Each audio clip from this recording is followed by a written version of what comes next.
Welcome to the third class in this series called Pathways to Freedom, Evolution, and the Next Step. And last time we talked about the fact that it's good to have kind of an overview of what your path might be like and things to look out for and so on, but just knowing about the theory of it isn't going to suffice. It's going to take some practices to really be able to avail yourself of what we're trying to get at in the class. So today we're going to mix in some different kinds of practices that you can work on. And we've talked before about how we tend to live in a simulation, which is kind of a collapsed, illusory version of what reality is really like. So to free ourselves from that, we can't just pull ourselves up by our bootstraps. We have to have something that's going to really change our consciousness and our frame of reference. And that's what practices are really good for. And also the second part of the title for this series is evolution. So I wanted to say just a little bit about that. So a reminder that we're not aiming to arrive at some fixed destination the way that it oftentimes is thought of in different spiritual and religious traditions. We're not trying to arrive at something that is kind of predetermined, like this is what it's supposed to look like for everybody, because as we've said, each of us is a unique manifestation of the divine, and each of us is on our own unique journey. And there's really not an end point to this. And the process of awakening is a never-ending process, we could say, of an evolution of our consciousness and our capacity to relate to whatever we are experiencing. And so it's really important to keep that in mind.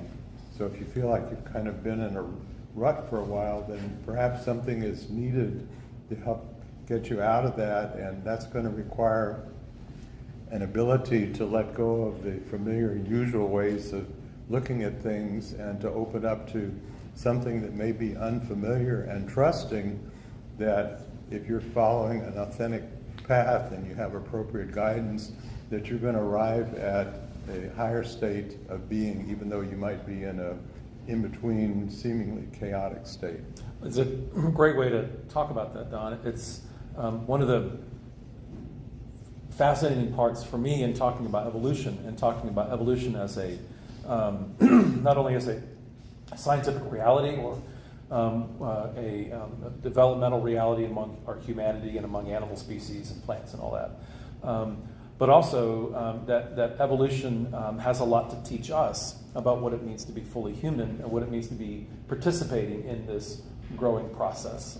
And one of the great axioms of evolution is that the great driver of evolution is discomfort. That's actually putting it very kindly. There is no force for evolution without discomfort. Actually, the scientists, at least some scientists that I read, say it differently. They say evolution is the result of failure. So without failure, a system tends not to evolve. A system tends to stay its course. And it's only when the failure moment happens. And here's the great thing. I say great ironically. It's not just one failure, it's systemic or consistent failures. So it's the plant's inability to prevent the caterpillar or the predator from eating that plant, and not just once, but over a long period of time. And then the plant evolves. But it takes a lot of failure to get to that place. The same thing happens with, of course, all beings.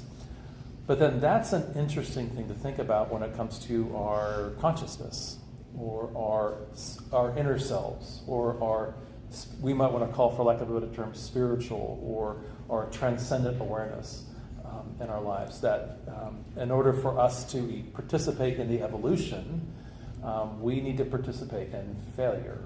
And that's another great big group of stories. And there's a wonderful biologist named Stuart Kaufman that has this term I really love. He calls it the adjacent possible. So he talks about the different proteins that are in our body, the different ways of combining those are more than there are electrons in the universe. So in the whole life, supposed life of our universe until the last proton decays, there could never be a random mutation to bring about every possible combination of proteins, but nature has an inherent tendency to move towards a direction that's going to further life. So it's not going to foster a combination of proteins that would kill the organism. It's going to foster one that probably is trying something new, puts out feelers that enables the organism to prosper in a way that was not possible from the previous conditions. So we've talked before about a Sufi term, fana, F-A-N-A, which means the old translation is annihilation or shattering. I prefer to think of it as a freeing ourselves from a previous state of being that's no longer working. And sometimes our kind of built-in tendency is to want to hang on to the familiar. So when I was in my psychology practice, I'd give an example of this to my clients. The door to come to my office, if you were outside, you pushed in. If you're inside, you had to pull to open it. And I would say to them, let's pretend I've never been in this room before and I want to get out. I'd go over to the door and push. And I'd say, well, come here and help me open this door. And they'd look at me like I'm paying money to see this guy. But anyway, obviously it was never going to open by pushing, but we all do this. You're trying to do something and it's not working, so what do? You try it again. Oh, well, maybe it's going to work this time. You got to try something different. So fana is a willingness to let go of a previous state of being, a way of functioning without knowing what's going to emerge on the other side of this, but knowing that it's not going to work from here. So Hazrat Khan, who brought Sufism to the West in the early 1900s, described when someone takes initiation in a spiritual path, it's like they're standing on the shore and there's a river with a really strong current and you don't really know how to swim, but you know that you're never going to get to where you want to get to standing on the shore, so it's the leap of faith. You jump and trust that something's going to help you emerge to a different state of being. So this comes into... I wonder if he was reading Soren Kierkegaard. Yeah. Which is another writer who included leap of faith, yeah. Yeah. So this comes back to practices. Why do we need to do practices? Because we hear statements like, you already exist in this deeper reality. You already are a full expression of a manifestation of the divine being. Whoa, I guess I don't have to do anything. Well, it'd be like, well, you've had an inheritance and it's in a Swiss bank account, but you don't know the account number. Maybe you don't even know what bank it's in, so it doesn't do you much good. It doesn't do you much good to know that, well, this is the way reality really is, but you can't access it from your current state of being. You have to do something that's going to give you tools, you could say, for transformation. So what's the most basic, primary required tool? And we're going to do a little practice here. And that's presence. So when you hear that word, you might think, what does he want from me? I showed up for this class at 9:15 on a Sunday morning. I could have stayed in bed. Or you're physically here. Well, that's the most basic kind of presence. But some of you, and I won't ask for a show of hands, might be thinking, what am I going to be doing this afternoon? And let's see, I need to go to HEB and pick up some stuff on the way. Your mind might be somewhere else, or your emotions might be troubled by something or feeling really good about something that has nothing to do with what we're trying to share with you. So you're not fully present on all the levels of your being. So we're just going to do kind of a sampler of this, and this is a practice you can take with you. So let's just start. Just become aware of your physical presence here. Feel your body sitting on the chair, if you're listening to it, however you are. Just the physical sensations of your being wherever you are. Most basic presence. And just be aware of sensations in your body. So you might be aware, well, I've got some tension in my back. I feel my stomach's a little queasy, or I feel hungry. So just basic physical awareness and the input from your senses. Okay?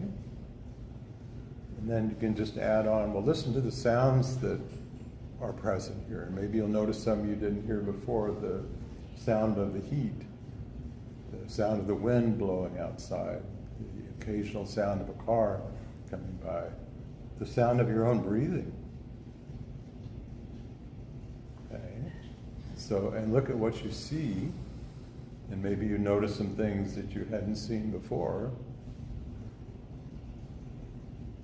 So, okay, so that's the most basic level. We're kind of turning up the dial a bit now. Now let's shift to the realm of mental presence. And here you might be associating, well, he's talking about what am I thinking about in response to what I'm hearing? Well, okay. But beyond that, just an openness without content even to understanding, a receptivity to understanding what's being conveyed here. So allow yourself to open to that. And continuing the awareness of the physical presence.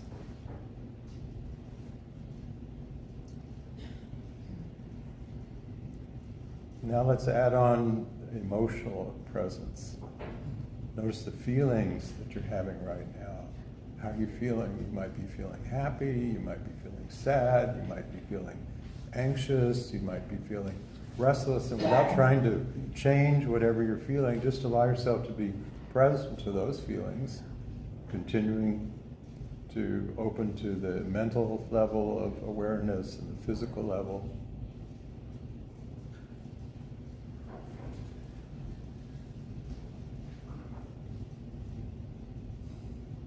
And then let's just add one more on.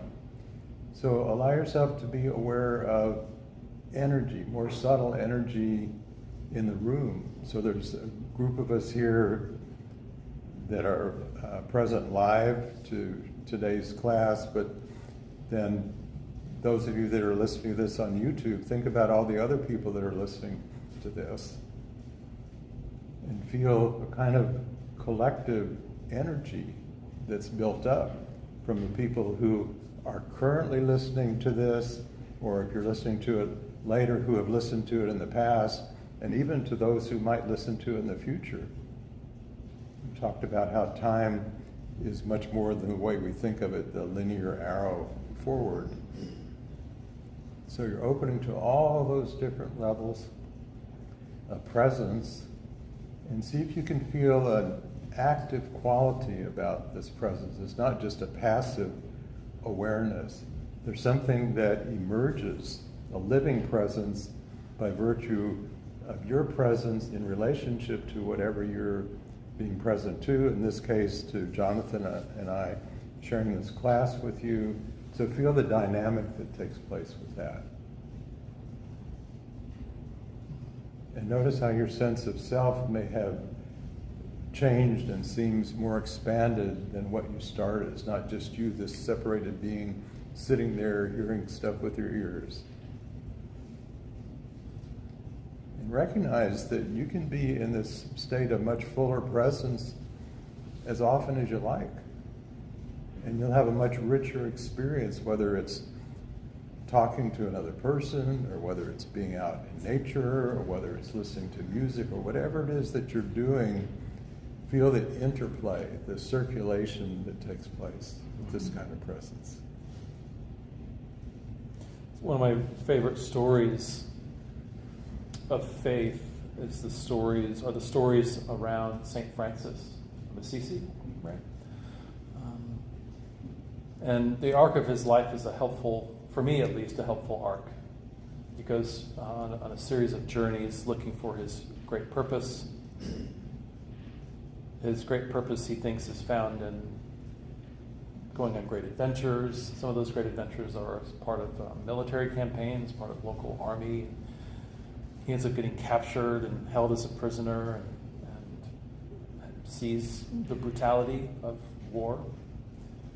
He comes back, and there's a lot of information to fill in there, but essentially what happens is he loses his faith, right?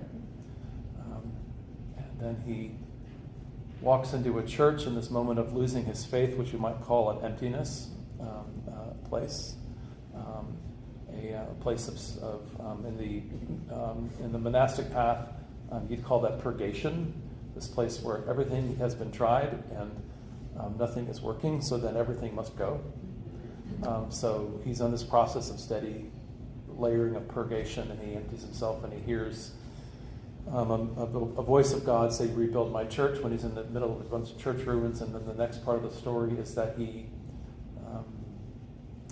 takes all of his father's holdings. His father was a cloth merchant. He takes all of his father's cloth and sells it to feed people and to rebuild the church. And his father is so infuriated, he takes him to court. And the story is that when Francis goes into court for the proceedings, he goes up in front, and I'd love to. There's no story that I can't embellish. So my embellishment of that is that he walks up heavily layered in the cloth of his father's cloth merchant self, and then slowly, silently takes off all the clothes. I don't know that he did it that way. The story is that he stripped himself naked, but he stripped himself naked and rebuked the whole proceedings, and then walked out. But then what followed is a life that followed that same path, so much so that many years later when he was walking, he would have the experience of wildlife coming up to him. That somehow he was able to empty himself so much and be so... And emptying, by the way, is another word for presence.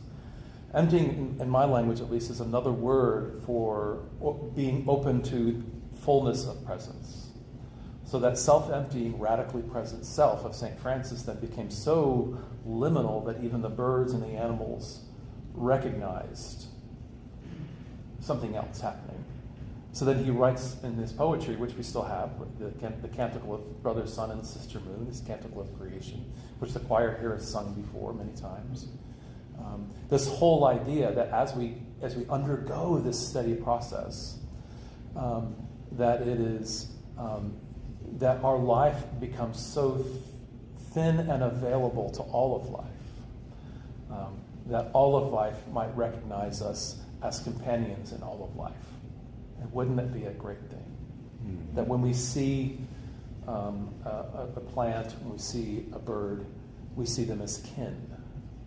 And that takes a self-emptying presence to be on that path. And one might ask, and it's perfectly valid, by the way.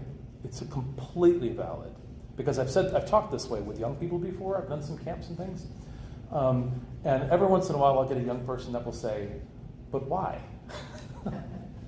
Why do that?" And the answer is this: you don't have to. That's the whole miracle of this path. And I think that's what you're saying as well.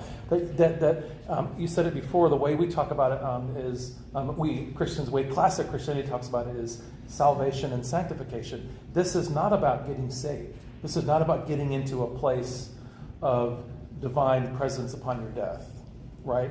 That already is taken care of. It's not in your hands anyway, so it's already taken care of. God's grace is merciful, and depending on how expansive your theology is about that, or how self-assured you are about that, great, fantastic. It's just not an issue for Jesus of Nazareth, and it's not an issue for me. What is an issue is that human beings become fully human, and that's another way of saying becoming fully wise, fully integrated in all of creation. And the miracle is that you don't have to. You don't have to do that, and you can still reap the benefits of those who are. So then the question is, what do you want? And do you want to be wise? Do you want to be fully human? Or do you want to continue in we call it the simulation or something? And there's no shame on you for continuing in any kind of way. What there is, though, is a beautiful invitation to live in fullness. And I will say this, a very serious collection of teachings that say, when we don't live in that fullness, there are consequences. When we continue to live in that simulation, there are consequences. Not only global consequences, but very personal consequences. A dispirited life, a sense of estrangement from our neighbors, a sense of abandonment or alienation from creation, not even understanding where it is that we live. And that sense of abandonment, isolation, and alienation and estrangement is a state of affairs that can continue, but I would hope that most of us wouldn't want that to continue. We'd kind of like to be present with one another. So that's the potential of that. So another way that you can think of this idea of emptying yourself is freeing yourself from a state of duality. Right. So a state of duality you are perceiving yourself falsely as being separated from everything else in existence. And so how do you get from that to a much deeper way of relationship? Well, you have to get to a feeling of interconnectedness, and that requires you to let go of the conditioned state of consciousness of I am this separate being and you are this over here. So there's this term. And let me just pause right here. If there's anything, and I've been sitting with you for years now, if there's anything that we talk about, it's always that. It's like we say that most preachers preach one sermon. I really only have one sermon, maybe one and a half. If there's one thing that Don and I talk about, it's that what you just said right there. Right there. Over and over and over again. Because it changes our life whenever we talk about it. And it illuminates our consciousness and gets us excited. And we also live in the midst of a humanity that I really think at least, is yearning for some sort of deeper connectivity. And so that's really the only thing. So, by the way, if you see us offer another class, just say, no matter what the title is, it's that thing. We're just trying to say the same thing a different way. Sorry about that. I don't know if I just popped your bubble on that. No. Sorry to your online people. No, it just goes right on to what I want to talk about. There's a term in Sufism called Tawil, T-A-W-I-L, which is translated different ways. One way, the meaning is you're seeing the deeper reality of that which you're experiencing. So if you're sitting with a rose, instead of just seeing this pretty red flower that smells nice, these nice soft petals, you're experiencing what Plato would call the archetypal nature of the rose, the deeper reality. But Tawil, my term for this is harmonic perception. That you are in a state of relationship with what you're experiencing so that there is a circulation between you and that which you're experiencing, which means you cannot be in a dualistic state and experience Tawil. You cannot be in a dualistic state and experiencing the deeper nature of anything. If you're in a dualistic state, you can experience your concepts about what you're experiencing. You can experience your emotional response about what you're experiencing. You can experience your projection about what you think you know about what you're experiencing, but you cannot experience the deeper reality of what you're experiencing. So I've mentioned this before. Hazrat Khan had a talk he gave one time with this wonderful title, Spiritual Circulation Through the Veins of Nature. And the more I think about this, first is, well, what circulates? Well, it's light. Well, is it just this generic light, like the light of the lights here, or even the subtle light of the angelic realm? No, it's much more than the generic light. So if you have fiber optic cable bringing you your internet, what's that doing? It's carrying light, but is that just plain vanilla light? No, that light carries everything that is on the internet. So the light that circulates is a light that carries the deeper nature of everything. So if you can plug into that in your way of relationship with what you are experiencing, then you can access that. So what's happening? At first you're thinking, this is wonderful. I, still in a dualistic state, but not quite as much as you were in before, I am experiencing the deeper reality of this rose. Like it's up here somewhere, now I can see it. But you're thinking of yourself as here, experiencing something up there or out there. But you couldn't possibly experience that unless you had opened up to the deeper nature of who you are, the deeper reality of your own being that's now in communion with what you are experiencing. And the rose is experiencing you every bit as much as you are experiencing the rose. The rose is experiencing a manifestation of divinity and a certain form of light that can only come from you at the same time you're experiencing the same thing from the rose. So think about that for a moment. That's pretty cool, I think. If you're with another person and you're starting to talk, and Diane and I have wonderful talks, and Jonathan and I, and other people that I know, that start off just kind of, but then get to a very deep level and things start emerging that neither of us could have thought of by our own self, but something's arising through the interplay of this light. There's something, the Sufis say, a third presence is created by two things being in authentic presence with each other, and that presence has its own life. And that makes the world so much richer and so much more vibrant, and yourself as well. And you don't have to climb a mountain to get there. You don't have to do 50,000 repetitions of some mantra, or the Sufis will call them wazifas, to get there. You can just allow yourself to open to what? To a natural state of not only your own being, but the true natural state of the world that we always are in. But our consciousness clamps us down into a very limited state of being. It puts on filters so it's not accessible.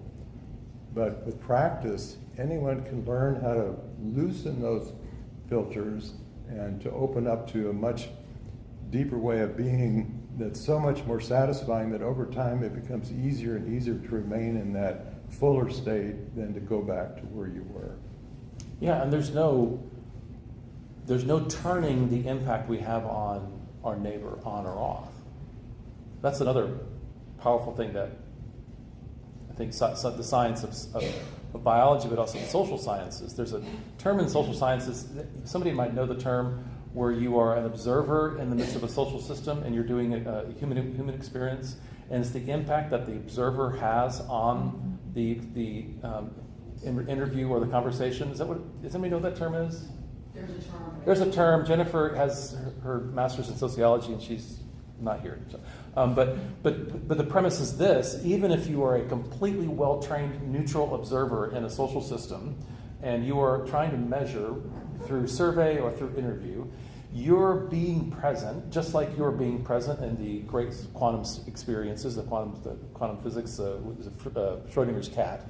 The impact of the observer is always a factor. Okay, so if science is saying that, both in terms of the hard sciences, the work of quantum work, I don't know if they're hard science, the quantum work, but also we say that the same thing in botany as well, that creatures that are in the same vicinity have an impact of one another on plants, that there's no not being present with one another. It's already happening. So the entire energy that is me is fully present with the entire energy that is you. And we are impacting each other. We are communing with one another. There is no not this being a magical, not magical, mystical, radical, yes, magical, but magical in a mystical, crazy, impactful way. That's what, by the way, the ancient Christians were trying to figure out when they were trying to describe both humanity and divinity. And they came up with the Trinity. And they basically said, when they came up with the Trinity, is they said, yeah, that's good. We have no idea what that means. That's basically where the church still is. We have no idea what that really means. It's just that there's a bigger thing going on than one thing. And that bigger thing does not seem to be dependent on me agreeing with it. My assent is not required for me to have a cosmic impact in my environment. What we're talking about is not getting ourselves to have that impact.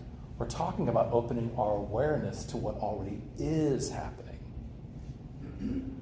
Right? So the way I think about this, it's one of the reasons I watch birds, is because it always reminds me that more is happening than I see unless I attend to it. Unless I develop the practices that allow me to see what's happening, I will miss all kinds of things that are just happening. Whether your thing is birds, bugs, trees, plants, whatever it is, or fish, you open a world to amazing things that are happening with and without you at the same time. It's not without you, because you're part of it. So I'm in this, and all I'm trying to work on is being more aware of what's unfolding. And when that awareness in those few moments happens, it's electrifying. It's nourishing beyond all nourishment.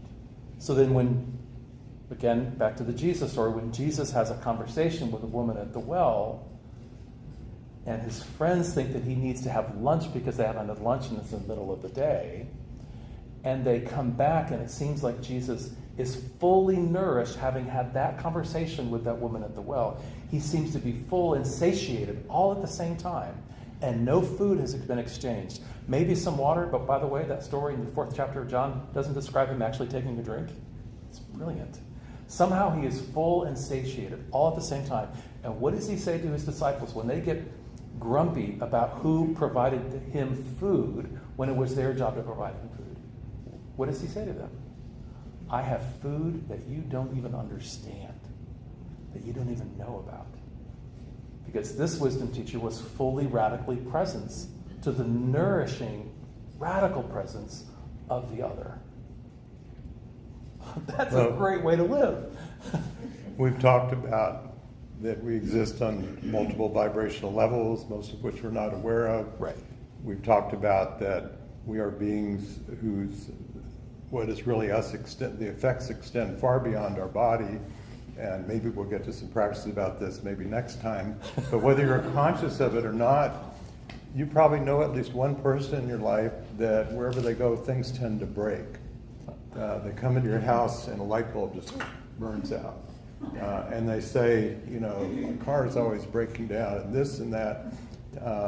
And they're probably out of balance in some way they're not aware of, but they have a powerful magnetism, but it's out of balance, and so it's affecting things around them.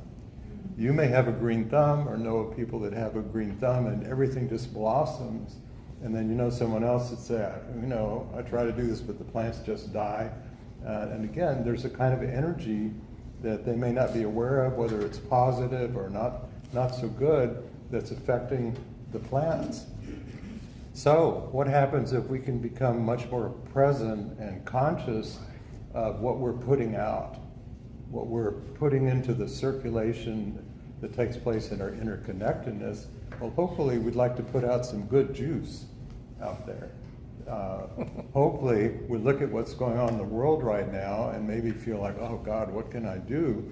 But we can think, well, I can try to keep myself as positive as I can. And you might think, well, that's just kind of Pollyanna. Nope. If you can stay positive and put out positive energy and have a kind of catalyzing effect with other people that you talk to that are getting really down about things, well, yes, maybe you can't change what's happening on this big level of things, but you can have an effect on the people that you interact with just by being in a good state of mind. It's a wonderful, much needed service, and the more people that do that, there's a collective effect of that. It's very powerful and transformative, and it's going to act as a catalyst of change to eventually help things in the world organize to a much better state. And that might take a while. We may have to go through perhaps a lengthy period of breakdown of things and very chaotic and not good. But eventually things have a way of coming to a better state of being. Yeah, let's take some time now for questions or comments. And again, because we're recording this, if you can speak up if you have either one of those. About anything that we've said that's triggered in you, thoughts, reactions. Yes. I guess this idea of being, one with and not separation among us, it's not a new idea. And it to me, it also cannot always be positive. It's scary to me because the boundary between myself and someone else can disappear. And the pain, all the pain, I mean, you're describing a rose and being one with the rose. But, and animals. Yeah. I mean, my heart is with animals and the pain that we put animals through. Right. So, that's what's hard. What's the balance there? Well, I am so glad you brought that up. Thank you. Because we're not saying our aim is to become one with everything. That would be a dissolution of your identity. And that's, to me, an old notion of spirituality, what the aim is. Like, not me, I'm not here, just God is here. So we're talking about the priceless value of the uniqueness of every being and everything in creation, not just people, animals, nature, that we want to get to a state where we very much maintain that coherence of uniqueness and identity, and at the same time, I call it, my term for this is relational unity. We're in a state of connectedness with things in which we maintain that uniqueness and can experience the circulation between us and what we are experiencing. And it's true, there's so much pain and all that. So this is not, people like would call it the spiritual bypass, just going on to the realm of love and light, and everything disappears. That's part of the, you could say, the price of existence, but it's also a necessary price of existence, that there be the whole spectrum of emotion. You can't have an evolution that takes place in a world in which everything is just great. Well, if that were the case, we'd still be, we wouldn't be here, but the Garden of Eden would still be there. Yeah. A lot of scientists think that the purpose of viruses, we thought, well, we'd just like to get rid of all the viruses, but viruses enable DNA to mutate and enable us to adapt to different conditions and to evolve, and without them, we would have died out a long time ago. Our species would have died out. And I've talked before about some computer scientists doing artificial life simulations where they would create some simple rules and just let it evolve, and it would evolve into a computer world in which there were the equivalent of wars and viruses and things you don't want. So they thought, well, the world's a mess, let's change the rules. Can't have anything bad. It's only going to evolve, so you just have good things. Right. Well, no matter what initial rules they put, if they gave it enough time, whatever system did this, it would totally die out, would not exist anymore. The same thing is true of the world that we're in. So this is another example of being caught in duality. We would like to get to a place where we could eliminate all the things we don't like by going head to head with them.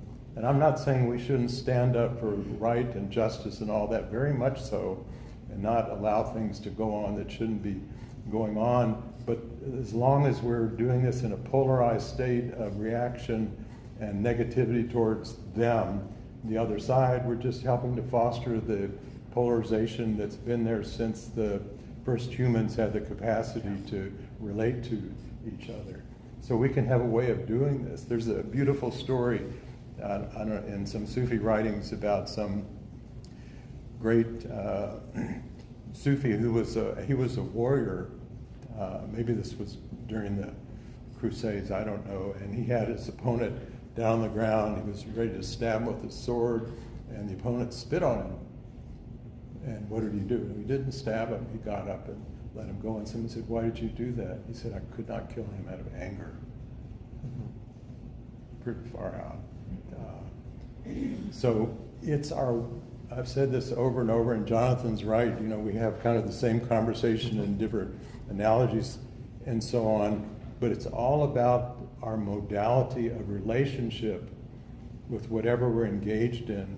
That's the spiritual work to evolve that capacity for relationship. It's not about me turning this, my separate sense of self, into some ideal of what it's supposed to be down the road when I get enlightened or reach nirvana or whatever.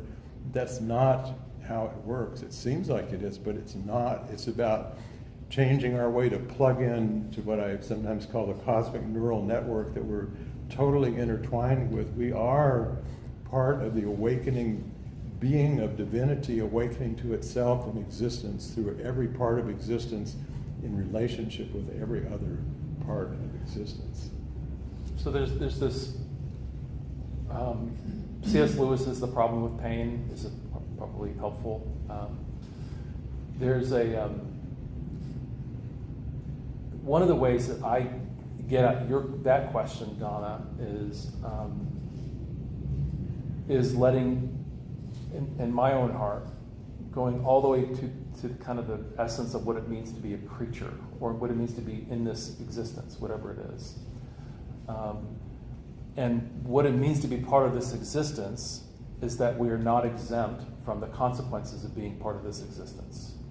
And for some reason, none of us are. Now, the way that Christian, I'm going to call it Christian, not Judeo, but Christian theology, then reinterpreted Jewish theology, was that there was a place where there was none of this pain and none of that vulnerability, and that the true companionship with humanity and creation was so liminal that it did not include pain, or at least there was not an awareness of pain, right? And then Christianity says, because of that, it was all perfect. But then, because of a woman, by the way, Christianity typically says this, influencing a man, the idea of a broken creation unfolded, and then the consequences of that are the painful childbirth, the hard difficulty in killing the soil, and the estranged relationship with creation. The way Jewish mysticism actually holds on to this is that the original human beings were in a place where there was actually all of the consequences of life. There were birds that ate bugs, and there were bigger birds that ate birds, and there was all of this pain that is part of being in a world where energy is flowing and moving around, and that includes the pain of moving energy from one place to another place. That's actually some pretty violent stuff we live in the midst of. And that the human beings were not aware of it. And the two trees were symbols of saying the early human had no idea what's going on, and you don't want to eat of those trees, because when you do, guess what happens? You sit in a room at 3026 South Staples and you weep, because you're conscious of what we do to one another and what we do to the creation. And that consequence is what's being said back in that original garden, of that awareness of what that pain is. You don't want to have that awareness. That's divine awareness. That's, oh, wait a minute. Is that what we mean by wisdom? Is that what we mean by illumination? Is that what we mean by becoming whole? And so then the mystics, and increasingly more and more Christian mystics, are saying that the story of Adam and Eve is this beginning light of opening ourselves to the wholeness, not of what we want it to be, but with an unflinching confidence of being able to see life as it is, which is that life includes pain. And then the miracle in that, as the story unfolds, is that in that pain, in that difficult life, you are you, I am me, you are you, we are all individuals in all those critters, and we are all somehow experiencing pain. And what we no longer experience as the story unfolds is a sense that we are alone in our pain, that we are unseen and uncared for and unattended to in our pain. And that's part of the unfolding narrative that I think the Hebrew Scriptures give us, and that I think the Christian Scriptures can, if we are open to understanding that that's an unfolding trajectory. But none of that says that we are without pain, or that we are that our job is to anesthetize ourselves from the vulnerability of our own lives and the lives of our neighbors and of creation. We are called to follow the divine path of being companions with. So when an animal is broken, we might not be able to fix it, but we might be able to be companion with them in that brokenness. Or when we recognize that we as meat eaters are eating meat, we honor what that life is, and we say a prayer at the beginning of that, not because, hey, isn't it great that we get to eat? Woohoo! No, we say, this life energy was doing something else. And now that life energy is helping me have life energy. And I give thanks for that life energy as it has made my life energy possible. And I have an obligation to do something with that, to do something beautiful and holy with that. First of all, saying thank you. Second of all, to be life energy for something else, to follow that path of giving life energy where I give it. That's that unfolding, perhaps wholeness of that. But I'm just going to say, our early Christian theology, and at least my Christian theology, says that the goal of life is painlessness, or pain-freeness, or guilt-freeness. And that's actually not what the path of wisdom is. The path of wisdom is saying, you hurt, and that hurt is yours. And I honor that. I'm with you in that. And to my best ability, I'll help you with that hurt. I can't take it away from you because it's yours. And I have my own stuff. And we can be companions with one another in that. Well, comment. I mentioned a while ago this notion of the adjacent possible. And the choir leaves. I love that. This idea of the adjacent possible, that things are going to move in a direction Right. that's going to foster things. So what happens if, I've mentioned this before, in the Kabbalah and Judaism, it talks about the original light that descended, that became the stuff of manifestation, but then it all broke and shattered when it got here, and that the task of human beings is to gather this light back up and restore it to its original state. Well, I think that's part of the process. I don't think by any means that's the end of it. I think Good.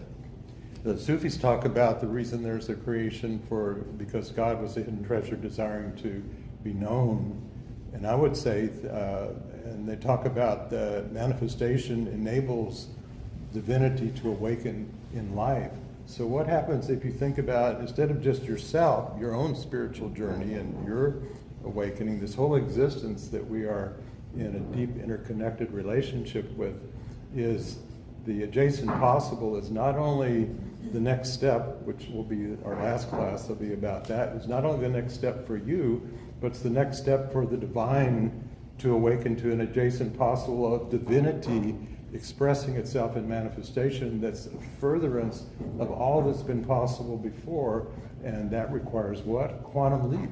Yeah. We don't know what that's going to look like, but it's going to take the participation of many, many awakening beings to enable a capacity of consciousness to interrelate to each other that's going to be a powerful enough force to bring about a transformation in existence that was not possible before. And so that's a pretty good reason to get out of bed in the morning. It's not just us trying to get back to this idyllic state of perfection.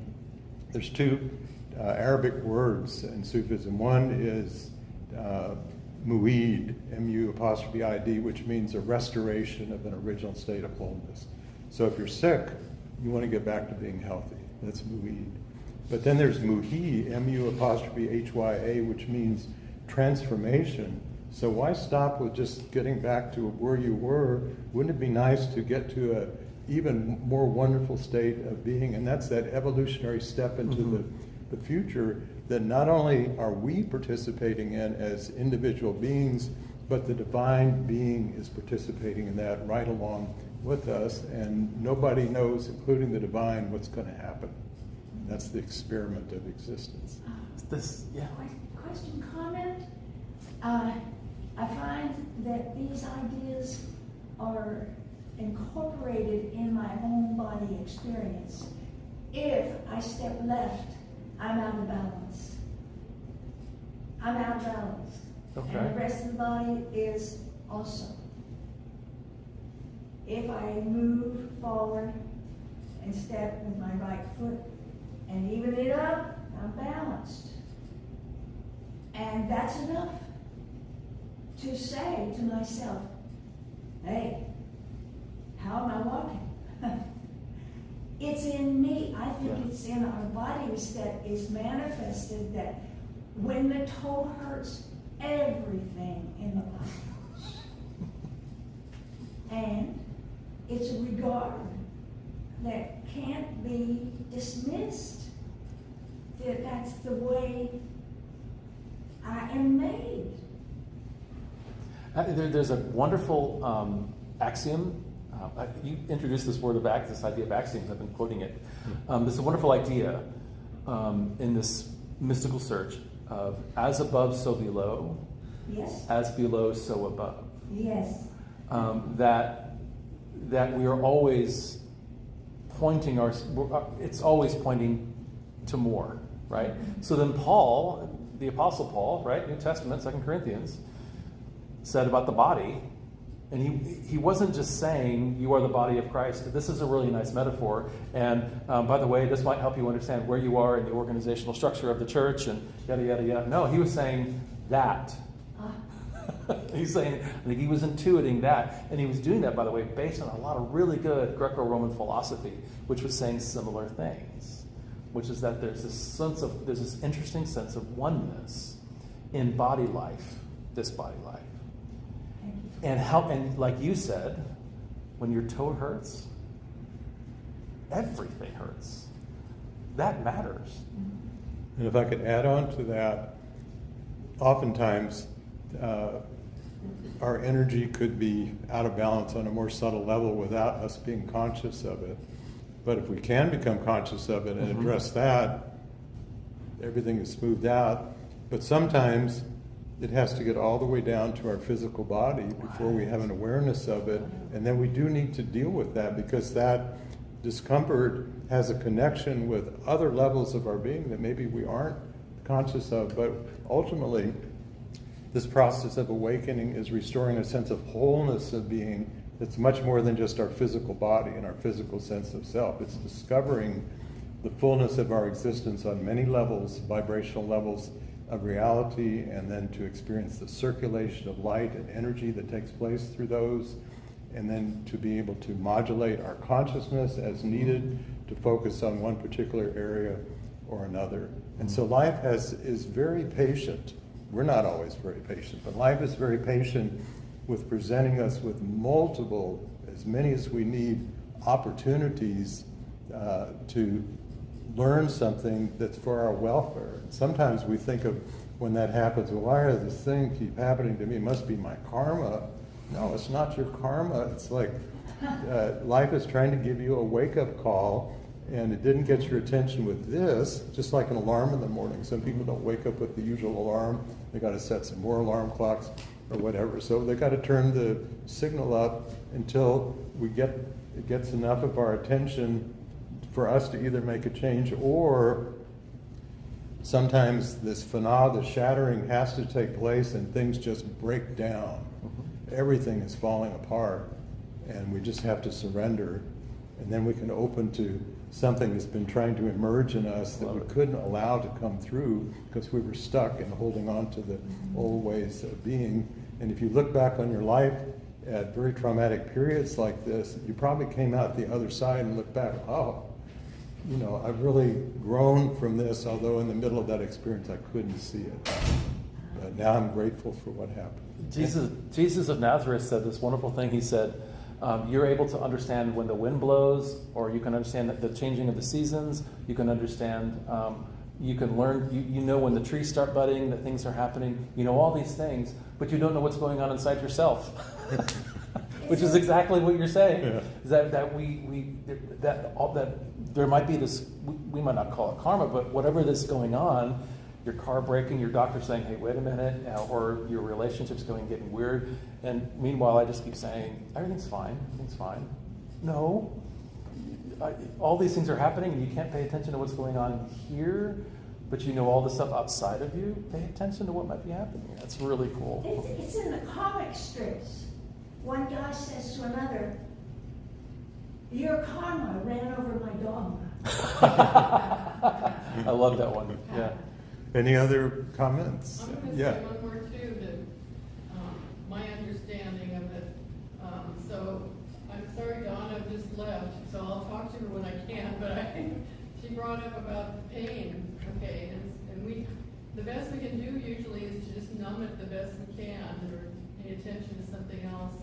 And so what we're saying here, I think, is that we are greater than that. We don't want to just stop it. Mm-hmm. We want to include everything in the discussion. That means that we are connected with so many possibilities that if we bring ourselves into it and pay attention to it, then it's calling all the other aspects of the universe really to pay attention to this. That's a really good way of putting really it. Helpful. It comes back to what I previously would say, that everything is a portal to the sacred, but now I'm revising that to everything is a threshold for the sacred. That by our way of relating to it, and it could be pain, loss, whatever it might be, our way of relating to that, there can be an opening for sacredness to emerge. And it's not, the purpose of that is not to take away the pain. That's part of being human. That's part of having a heart. It's opening to that so we can experience the bigger picture of things. So we're not just, that's the only thing that we can see is this pain. And we're at our worst. As a human system, every creature, but we are at our worst when we function out of 100% pain avoidance. That really becomes a toxic way to do anything, whether it's be in a marriage, whether it's be in any relationship, be a citizen.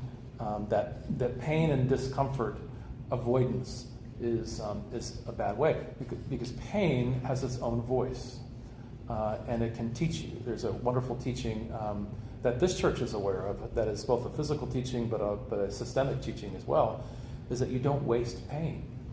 To simply numb pain is to waste and dismiss the voice that pain might have for you. That doesn't mean that it's comfortable. That doesn't mean that you go, yay, pain. No, but it's definitely teaching something. And moderating the pain, as somebody who grew up with a mom who has lived most of her life in chronic, constant pain, yes, modifying that pain, finding good medicines that can help with that, and also, though, attending to it with a little more care. I think I would maybe say it that way. So I want to say something that I've said before. In this process of awakening, and it takes place by us having brief moments of the world seeming much different. You're in some beautiful place in nature, you're transported by some wonderful music or art or just a spontaneous experience, and you're getting a glimpse of something that, oh, I'd like to be able to stay there. That's so much better than this. And in that state, it seems like the world has gotten transformed, but actually you are recovering a forgotten capacity to live in a much fuller state of being in a much richer world. And that's our birthright, to live in that world. Osram Knight Khan said the purpose of spirituality, and I love this, is not to become an angel, it's to become a natural human being. And I think, well, what's that about? I'm a human being. We're not natural human beings. We're unnatural in so many ways that are just driven by the way that the world is right now. But a lot of, and Jonathan talked about, kind of peeling away all these layers of self or emptying. So it's letting go of the old patterning, getting to a state of, psychologists would call it passive volition. You have a desire, but you're not pushing it. You're just open to something you're looking for, and you're awaiting with presence and not a predetermined expectation for what's going to happen, for what might arise from that. And that creates the necessary condition for you to be able to shift to a much better way of beingness. You're getting out of the way the filters that are so strong that you can't experience this, even though it's always, always right here. I got nothing more to say about that. That's beautiful. So next week will be the fourth one of this, and Beautiful. thank you for being here with us. That last thing right there, that was fantastic. We all